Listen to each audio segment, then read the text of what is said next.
Hal yang menghambat diri untuk bisa bahagia adalah diri kita sendiri. Ketika kita berdamai dengan diri kita sendiri dan penuh kasih sayang, saat itulah kita akan siap untuk bahagia. Halo semuanya, nama saya Michael. Selamat datang di channel saya, Sikutu Buku. Kali ini saya akan bahas buku How to Stop Feeling Like Shit, karya Andrea Owen. Buku ini terinspirasi dari pengalaman pribadi Owen di tahun 2007. Saat itu, dia berada pada titik terendah dalam hidupnya. Owen berada dalam hubungan yang buruk, kehilangan pekerjaan, tidak punya tempat tinggal, dan sedang hamil. Jadi setiap hari, rasa malu dan kesepian selalu menghantui Owen. Pelan-pelan, dia mulai menata kembali hidupnya.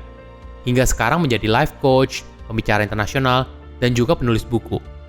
Ketika membaca kisah hidupnya, saya langsung terenyuh dan kagum akan kegigihannya untuk bangkit kembali.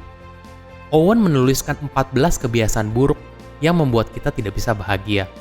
Dari 14 itu, saya akan memilih 3 hal yang paling banyak saya temui dalam kehidupan sehari-hari. Yang pertama, self-kritik negatif. Ini pasti sering banget kita temuin. Jadi self-kritik itu adalah suara hati kecil yang selalu menyalahkan diri sendiri kalau ada hal yang buruk. Mungkin bentuknya bukan cuma soal kritik, tapi juga perasaan tentang diri sendiri yang gak pernah cukup. Jadi di buku ini, Owen bertanya, apa yang kamu katakan pada diri kamu saat kamu ngeliat diri kamu di depan cermin? Saya jadi membayangkan diri saya menjadi Owen dan melihatnya dari sudut pandang seorang wanita. Seperti pertanyaan, gue gemukan ya kayaknya, kok ada jerawat baru sih? Dan hal-hal insecure lainnya. Owen bilang, kalau seseorang rajin melakukan self-kritik negatif untuk dirinya sendiri, itu sama aja kamu sedang berada dalam hubungan yang buruk. Di buku ini, Owen mencontohkan Valerie, seorang penata rambut berumur 31 tahun. Valerie selalu bilang ke dirinya sendiri kalau dia tuh gemuk. Dan itu alasan dia kenapa dia jomblo saat umurnya mendekati 32 tahun. Valerie selalu punya self-kritik negatif soal dirinya sendiri. Dan ketika ada orang yang muji dia, Valerie berpikir bahwa orang itu cuma menghibur aja dan gak mengatakan yang sebenarnya. Yang kedua, membandingkan diri sendiri dengan orang lain. Kebiasaan buruk ini menurut saya diperparah dengan munculnya media sosial. Di zaman sekarang di mana media sosial itu adalah ajang pamer, ini merupakan trigger buat banyak orang. Sebagai contoh, ketika kita lihat teman kita baru dapat promosi jabatan, baru beli mobil baru, beli rumah baru menikah, baru punya anak, pasti ada rasa membandingkan dengan kondisi kita saat ini.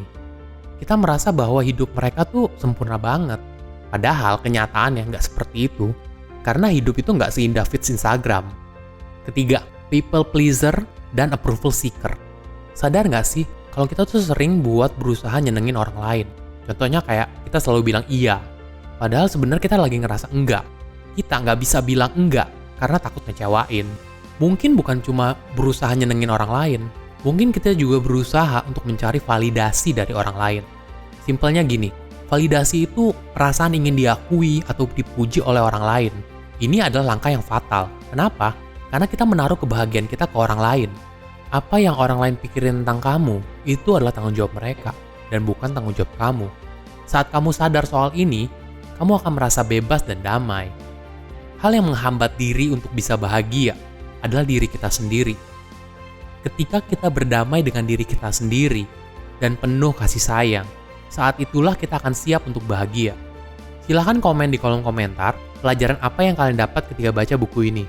Selain itu, komen juga mau buku apa lagi yang saya review di video berikutnya.